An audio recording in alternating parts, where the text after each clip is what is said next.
Welcome to Network Marketing Pro. My name is Eric Worre, and today I want to give you the fastest path I know to becoming a network marketing professional. Here's one thing I know about this community, the Network Marketing Pro community. Everybody would love to go full-time. Everybody would love to be able to enjoy the freedom that network marketing provides. Everyone would love to be able to move through the ranks, get to those levels so they can enjoy good things in life and also contribute to the lives of others. So how do you do that? The best way I know, the fastest way I know, is to improve the people that you're spending time with. What do I mean by that?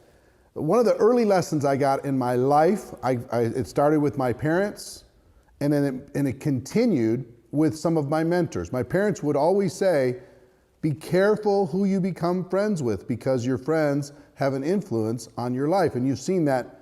If you're a parent, you know you want your children to have good friends. Why is that? Because those friends will help guide them in a positive direction. Bad friends will help guide them in a negative direction. And when I got involved in network marketing, Jim Rohn was one of my early mentors, and he talked about the power of association. He gave me a formula. He said, you become the average of the 5 people you spend the most time with. And if you think about that, that's true. You're going to generally think how they think, go where they go, do what they do, read what they read if they read, eat what they eat.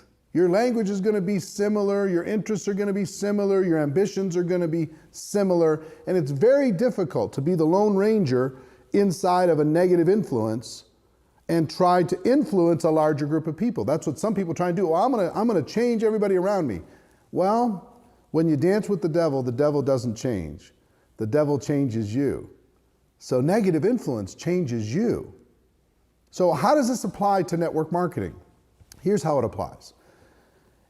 If you're not focused, find a way to get around the most focused and productive people that you can possibly find. Make friends with those people. Don't hang out as much with people who are lazy, people who procrastinate, people who are filled with excuses, people who are blaming all the time. Those people are going to cause you to procrastinate and blame and give excuses and complain. Now, if you get around positive people like that, and the great thing about network marketing is we have a large pool of people to choose from. People in our company, people in our upline, people in our downline that we can choose from in order to be able to get around and learn from, okay? So if that's in just a general area, if get around people who are learning, get around people who are growing, get around people who are always striving to be better. If you don't know, for example, how to recruit very well, or you're insecure in recruiting, the fastest way I know for you to become a good recruiter, it's not in the study. How many videos have I done on how to recruit? Yes, the information's important. However, the environment is many times more important than the information. So find people who are great recruiters and listen to those people. Spend time with those people. If you're not good at doing presentations, find a way to develop relationships and friendships with people who are doing great presentations.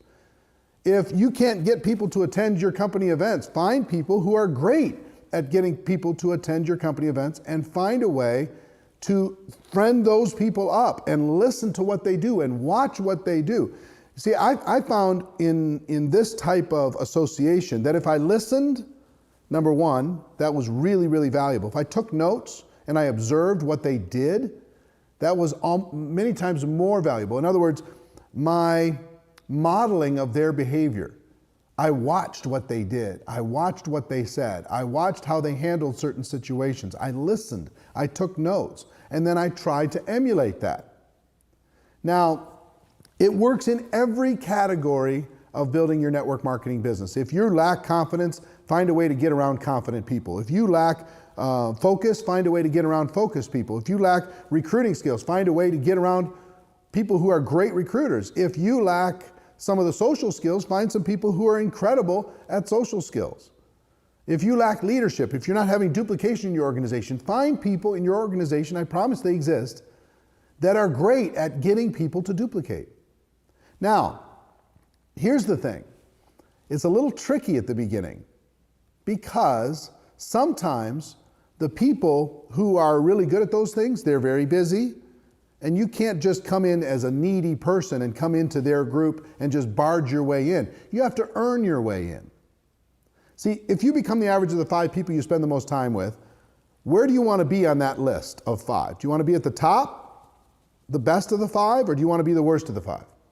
Many people say, well, I want to be the best. Well, that will feed your ego and it'll steal from your future, because here's where you want to be. You want to be at the lowest level of the 5, because those people that are more successful, and however you want to define it, than you are, will pull you up. And if you're at the top of the 5, those people below you will pull you down. So successful people understand that if you come in at the bottom rung of their circle of influence, it's likely that you may distract them. You may pull them down a bit. So you have to earn it. So how did I earn it? At the very beginning, I had 18 jobs. By the time I was 22 years old, I was a struggling person in network marketing. I've been where you've been. I understand the challenges of network marketing. So what do you do? How do you get around? Now, the great thing is, if you have an upline, and all of you do, you can search into the upline. And guess what the upline's hoping for and waiting for and praying for? Somebody in their group that's hungry, that reaches out to them. Somebody who's hungry and is willing to work to get into the group. So here's what I did when I started. I found a mentor in Minneapolis. He was incredible. His name was Michael Nelson. And I found a way to spend more time with him. And here's how I did it. At the local meetings, that he was running the local meetings, I'd be the first person to show up and I'd help him set up the room. I'd be the last person to leave. I'd help him break the room down. I'd pick up his briefcase or whatever, his computer bag, and I would carry it to his car for him, literally. I would be a servant to someone who was more successful than me so I could earn some time. And because of that, there was a time you'd be able to have a Coke or something after the event, and I could sit there, I could ask some questions. And he could see that I was hungry, he could see that I was ambitious, and this person was not even in my upline. But he saw something in me that I was willing to learn and I was willing to give. I was willing to be a servant. And because of that, not just a servant that would just sit there and say, I'm not worthy, but a servant that was willing to serve the community in order to gain access and learn and grow. Now, at the very beginning, again, well, first thing was my local market. Second thing is I went upline. And my immediate upline wasn't much help. And many times in network marketing isn't much help, but I kept going. I found a person that was something like 18 levels above me that was the most successful person in the company. And I didn't demand his time because there was no way. He didn't even earn anything, really. I was so deep in the organization, I don't believe he ever earned a penny in commissions from the activity that I produced. But again, I was hungry and I was willing to invest. I was willing to make it easy on him. I didn't call him at home and say, tell me everything that you know because you're my upline. You owe me something. I didn't do that. What I did was I found ways to be around him. He was doing a training in Detroit. I'll never forget. I called him and I said, where are you doing some meetings? He was getting a group started in Detroit, Michigan. I lived in Minnesota at the time. I got in the car and I drove. I said, can I just come shadow you and just sit in your meetings and hang out? I drove 12 hours to Detroit, Michigan. I had no money. And I went to the hotel he was staying at. I didn't have the money to book a room at the hotel. So I slept in my car every day. He didn't know, and I didn't tell him. I would come in the morning early, and I would get freshened up in the lobby bathroom. And I would sit with the little free cup of coffee in the lounge, and I would wait for him to come down after he had his nice night's sleep. He'd come down and we'd chat for a little bit and off we would go to presentation after presentation. And again, I didn't bother. I observed, I watched, I listened, I carried his bags. And then between those meetings or afterwards, after we were having dinner, I could kind of hang out in the fringe and I could listen, I could ask a question here or there. And I gained some insights during that trip that were incredible. And I started doing that on a regular basis. I started seeking out knowledge from people who are more successful, influential, powerful, skillful than I was.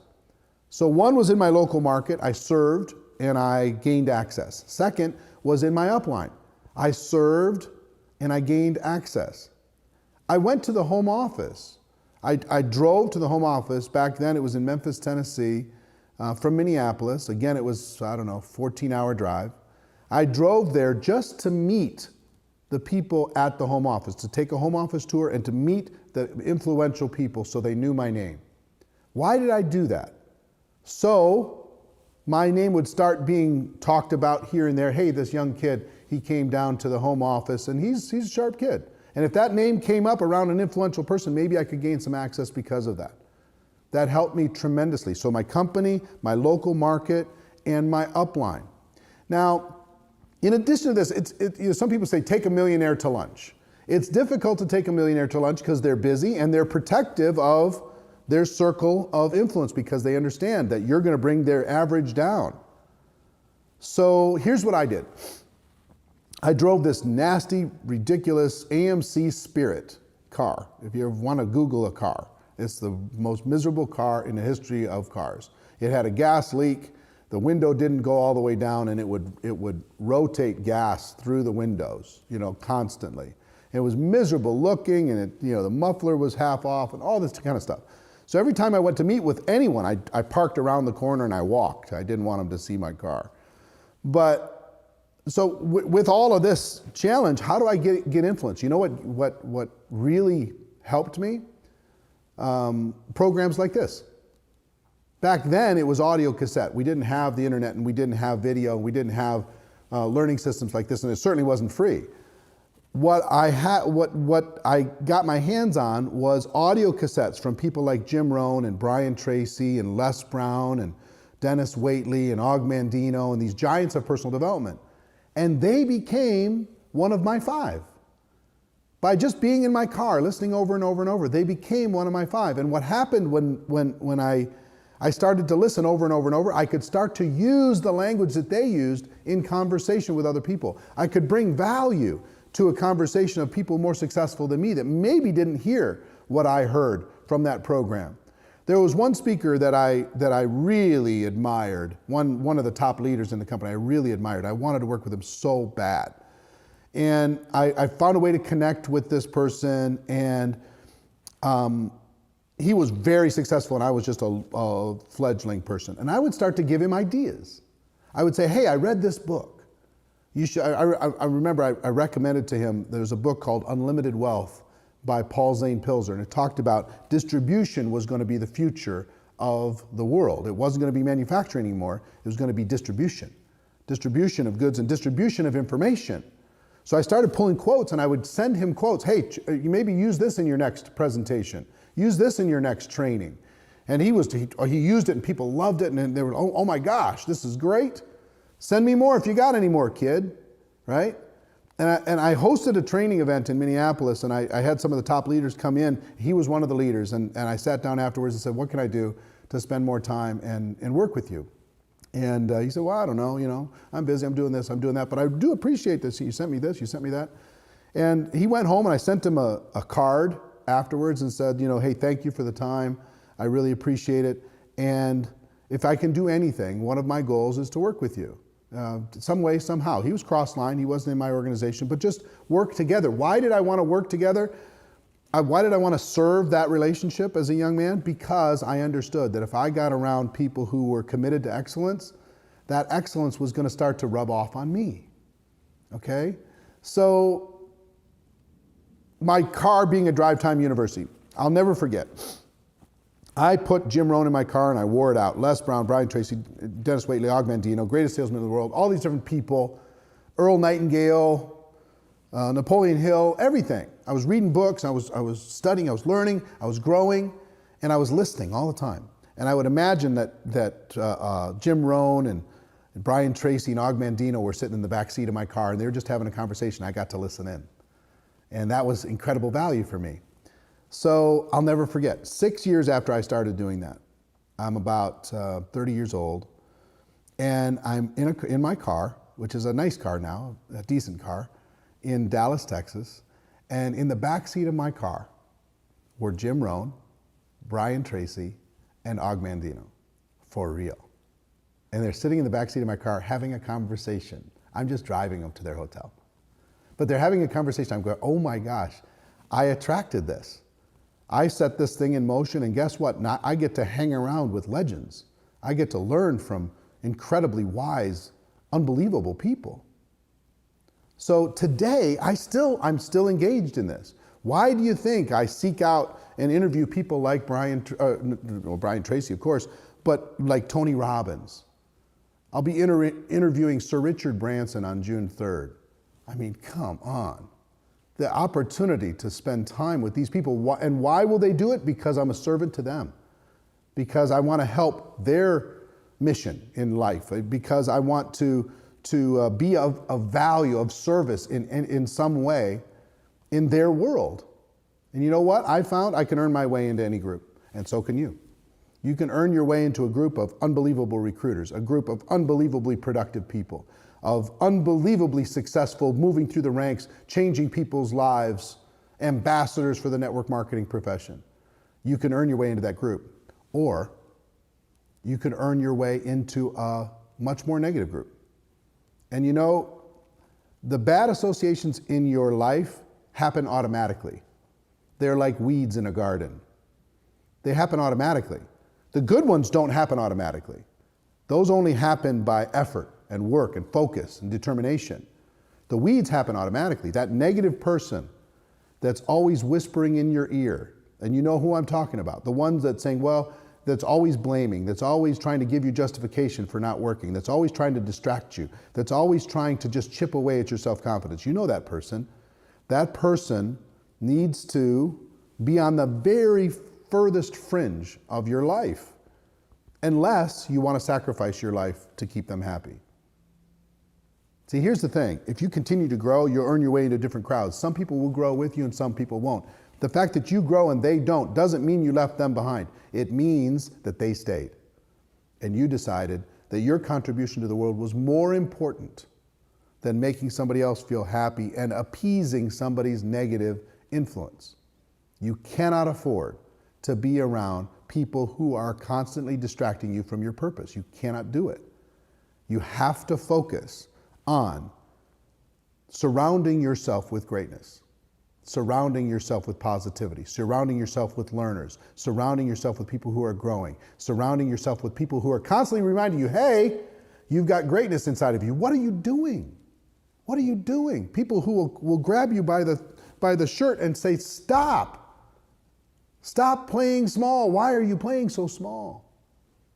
Why do we do our big events, our GoPro Recruiting Mastery event? We're going to have 20,000 people at GoPro Recruiting Mastery at the end of this year. Why? One of the biggest values of that event outside of the training is the vision. People come in there, they go, oh my gosh. They see a bigger picture, and that's what associations can do for you. You can see a bigger picture, but this is a choice.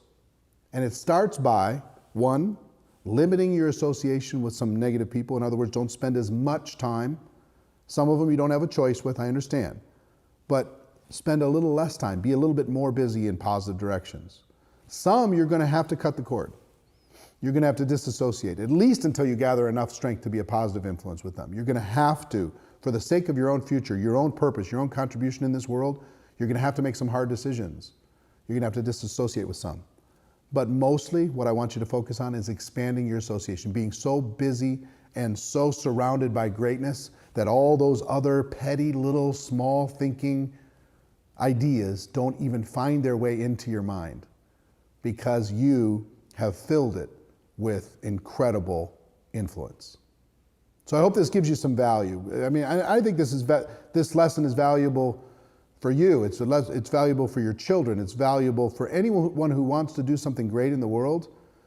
You have a choice. The fastest way to go to the top, in my opinion, is to surround yourself with people who are in that process. Surround yourself with people who are doing today what you want to do eventually.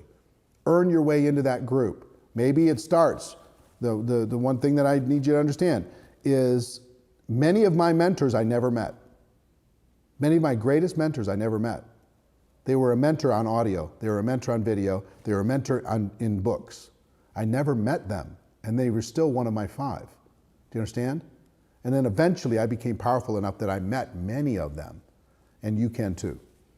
So that's our show for today. Hope you really radically take a look at your life, prune and pull the weeds of negativity out of your associations and replace them with incredible value, because you are worth it. That's our show for today. Ladies and gentlemen, my wish for all of you is that you decide to become a network marketing professional. You decide to go pro. You decide to surround yourself with greatness, because it is a stone cold fact that we have a better way. Now let's go tell the world. Everybody have a great day. I'll see you next week. Take care. Bye-bye.